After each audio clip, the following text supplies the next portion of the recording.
नमस्कार दोस्तों, स्वागत है आप सभी का यूपीएससी उत्कर्ष में। मेरा नाम है पूजा द्विवेदी। हाल ही के समय में हमने देखा कि सऊदी अरब ने कुछ ऐसे चेंजेस किए हैं जो कि धर्म को लेकर काफ़ी विवादित है। अगर हम बात करें सऊदी अरब की, तो ये एक ऐसा देश है जहाँ पे ज़्यादातर इस्लाम धर्म अपनाया जाता है और दूसरे धर्म के लोग भी अपना धर्म अपना सकते हैं, उसका पालन भी कर सकते हैं, पर कुछ नियंत्रण उसमें ज़रूर होता है। तो इसी के बारे में हम आज विस्तृत तौर से चर्चा करेंगे कि क्या हुआ है। सऊदी अरब की सरकार ने धार्मिक और राष्ट्रीय प्रतीकों के इस्तेमाल पर कुछ अहम फैसले लिए हैं। यानी कि अगर आप वहाँ पे रह के कुछ धार्मिक प्रतीकों का इस्तेमाल करते हैं और वहाँ के राष्ट्रीय प्रतीकों का इस्तेमाल करते हैं, तो उसको ही लेके कुछ यहाँ पे नए रूल्स आए हैं, कुछ नए नियंत्रण आए हैं। सऊदी अरब अरेबियन पेनिनसुला, स्पेशली भारत की नज़र से अगर देखें तो पश्चिमी एशिया का पार्ट है, जो कि यमन के साथ अपनी सीमा साझा करता है, ओमान के साथ करता है, यूएई के साथ करता है, कतर के साथ करता है, बहरीन के साथ करता है और साथ ही साथ कुवैत के साथ करता है। ऊपर ये इराक के साथ अपनी सीमा साझा करता है और यहाँ पे जॉर्डन है। तो सऊदी अरब बहुत सारे मुस्लिम प्रधान देशों से, जो ज़्यादातर इस्लाम फॉलो करते हैं, उनसे घिरा हुआ है। साथ ही साथ कर्क रेखा इसके ऑलमोस्ट मिडल से होके जाती है। जो सबसे इम्पॉर्टेंट चीज़ सऊदी अरब के लिए जाननी है वो ये है कि यहाँ पे मक्का और मदीना प्रस्तुत है। यानी कि जब भी इस्लाम धर्म के लोग यहाँ से जाते हैं पिलग्रिमेज करने के लिए, तो वो सऊदी अरब ही जाते हैं, मक्का एवं मदीना में। तो इसको याद रखिएगा। इसके अलावा सऊदी ने निजी और कारोबारी इस्तेमाल के लिए धार्मिक एवं राष्ट्रीय प्रतीकों के उपयोग पर हाल ही में प्रतिबंध लगाया है। देश के वाणिज्य मंत्री ने डॉक्टर माजिद अल कसाबी ने ये कहा है कि सऊदी अरब किंगडम के इस कदम का उद्देश्य राष्ट्रीय प्रतीकों के दुरुपयोग को रोकना है। इन नियमों का पालन न करने पर जुर्माना भी भरना पड़ेगा और मुकदमे का सामना भी करना पड़ सकता है। इसी के साथ एक रिपोर्ट के अनुसार माजिद अल कसाबी ने फैसले की जानकारी देते हुए ये भी बताया कि धार्मिक एवं राष्ट्रीय प्रतीकों को गलत इस्तेमाल होने से कुछ मामले लगातार सामने आ रहे थे। इस वजह से इस डिसीजन को लिया गया है। इसी के अलावा ऐसे में इन प्रतीकों की पवित्रता को बनाए रखने और इनके गलत इस्तेमाल को रोकने के लिए ये फैसला लिया गया है। उन्होंने ये भी कहा कि ये कदम देश की सरकार के धार्मिक प्रतीकों की पवित्रता बचाने के लिए एक समर्पण को दर्शाता है। मंत्रालय ने ये बताया कि यह एक प्रतिबंध सऊदी अरब ने के राष्ट्रीय ध्वज के उपयोग पर रोक लगाने वाले मौजूदा उपायों पर आधारित है। वहाँ पे आप सऊदी अरब का राष्ट्रीय ध्वज हर जगह नहीं इस्तेमाल कर सकते। इसके अलावा इसमें विश्वास है कि इस्लामी घोषणा, Islamic declaration of faith, cross, तलवारें और ताड़ के पेड़ के प्रतीक भी शामिल हैं। यह प्रतिबंध सऊदी नेताओं की तस्वीरों और नामों पर भी लागू होता है। ये मुद्रित सामग्री, सामान, गिफ्ट एवं प्रचार वस्तुओं पर उनके उपयोग पर प्रतिबंध भी लगाता है। रिपोर्ट ने यह भी बताया कि यह निर्णय आधिकारिक राजपत्र में प्रकाशित होने के 90 दिन बाद प्रभावी भी हो जाएगा। साथ ही साथ इससे कारोबारियों को नए नियमों को समायोजित करने एवं इसके हिसाब से अपनी नीतियों में बदलाव करने की इजाज़त भी दी जाएगी। सऊदी के वाणिज्य मंत्रालय ने इससे पहले जो भी प्रकाशनों एवं वस्तुओं और मीडिया विज्ञप्ति सहित वाणिज्यिक लेन देन में भी राज्य के ध्वज, राज्य प्रतीक, नेतृत्व और अधिकारियों की छवियों के उपयोग पर भी प्रतिबंध लगाया था। अगर बात करें बाकी कंट्रीज़ की, तो आप इंडियन फ्लैग भी हर जगह नहीं इस्तेमाल कर सकते, क्योंकि उसका एक नेशनल फ्लैग कोड है। हमारा खुद का राष्ट्रीय ध्वज का पूरा कोड चलता है, जिसकी वजह से जनरली कपड़े पे राष्ट्रीय ध्वज नहीं लगाया जा सकता। हाँ, तिरंगा अलग चीज़ है।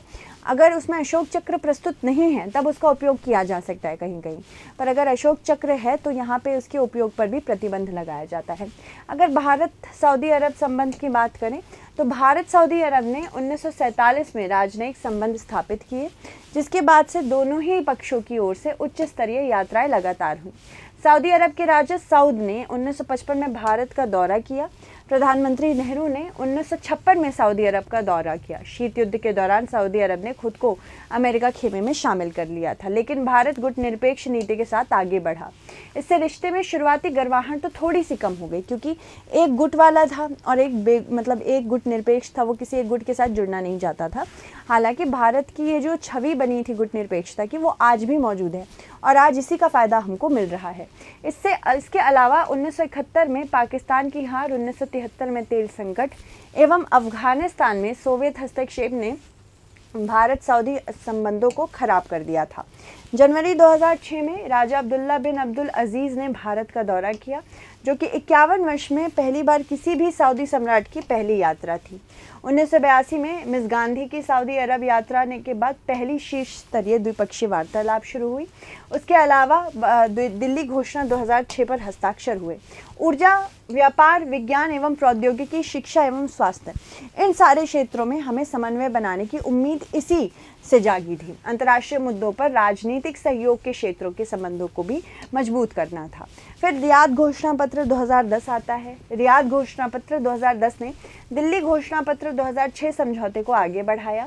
आतंकवाद, धन शोधन, नशीले पदार्थ, हथियारों एवं मानव तस्करी, साथ ही साथ रक्षा एवं आर्थिक सहयोग पर सहयोग बढ़ाने पर ध्यान केंद्रित किया। प्रधानमंत्री मोदी जब पावर में आए 2014 में, उसके बाद से इन्होंने सऊदी अरब के साथ अपना समन्वय और बढ़ाना मजबूत किया। भारतीय प्रधानमंत्री ने 2016 में सऊदी अरब का दौरा किया। दोनों देशों के बीच रणनीतिक साथ ही साथ व्यापारिक साझेदारी को एक नई दिशा दी। 2018 में G20 शिखर सम्मेलन के दौरान अर्जेंटीना में सऊदी अरब क्राउन प्रिंस से मुलाकात हुई। भारत सऊदी अरब ने रणनीतिक साझेदारी परिषद का गठन किया, यानी कि स्ट्रेटेजिक पार्टनरशिप काउंसिल। ठीक है, इसके अलावा गठन करके अपने सामरिक संबंधों को और गहरा किया।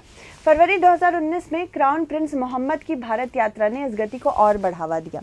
स्पेशली ये उस समय पे हुआ था जब पुलवामा अटैक हुए थे, जब पाकिस्तान ने पुलवामा अटैक किया था। इसके अलावा यह घोषणा की गई कि राज्य भारत में लगभग $100 बिलियन का निवेश करेगा। विभिन्न क्षेत्रों में समझौते पर हस्ताक्षर भी हुए। इसके बाद अक्टूबर 2019 में मोदी जी ने फिर से रियाद का दौरा किया, यानी कि उसके 3 साल बाद, जिस समय वो गए थे पहली बार। इस यात्रा के दौरान रणनीतिक भागीदारी परिषद समझौते पर फिर से हस्ताक्षर हुए, जिससे भारत सऊदी संबंधों को आगे बढ़ाया।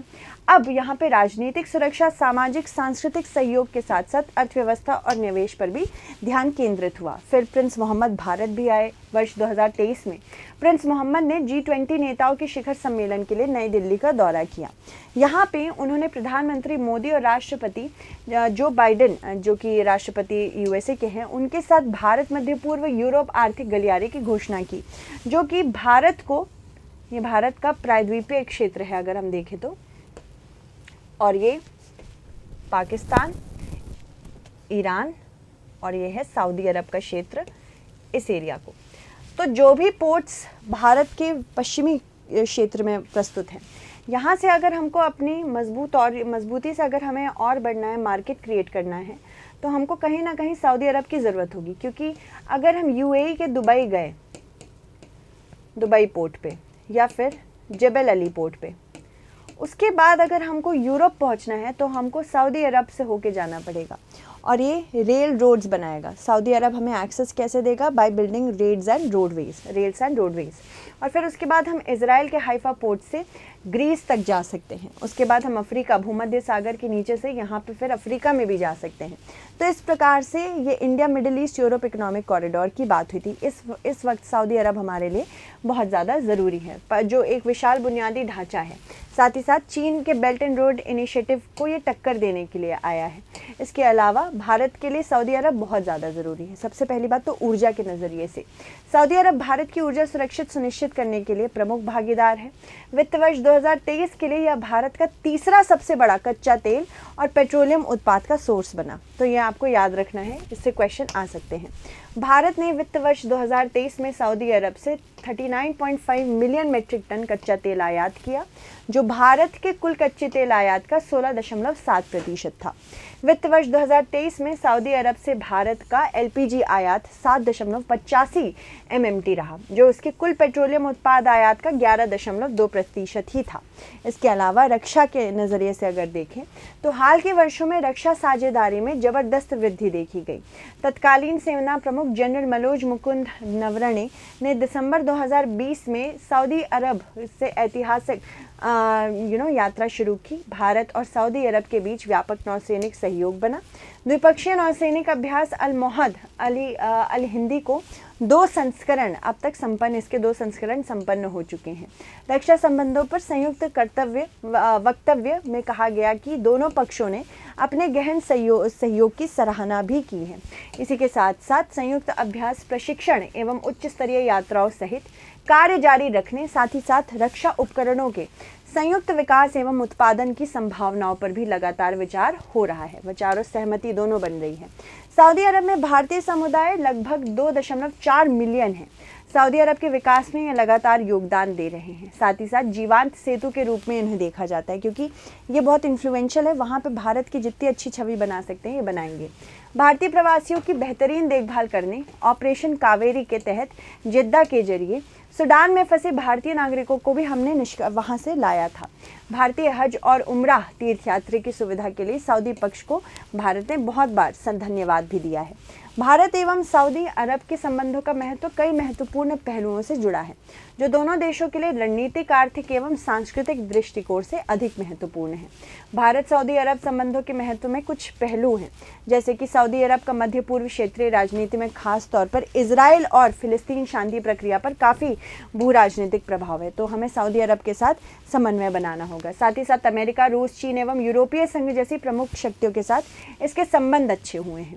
साथ ही साथ सऊदी अरब के साथ चीन के भू राजनीतिक संबंधों में जिस तरह से गहराई बन रही है, हमको चीन को टक्कर देनी है, तो भारत को India middle east Europe corridor के थ्रू इसे और संरक्षित करना पड़ेगा। सऊदी अरब का पाकिस्तान पर काफ़ी प्रभाव है, तो भारत उस प्रभाव का इस्तेमाल करके जो पाकिस्तान से आतंकवाद आता है उसको रोक सकता है, नियंत्रित कर सकता है।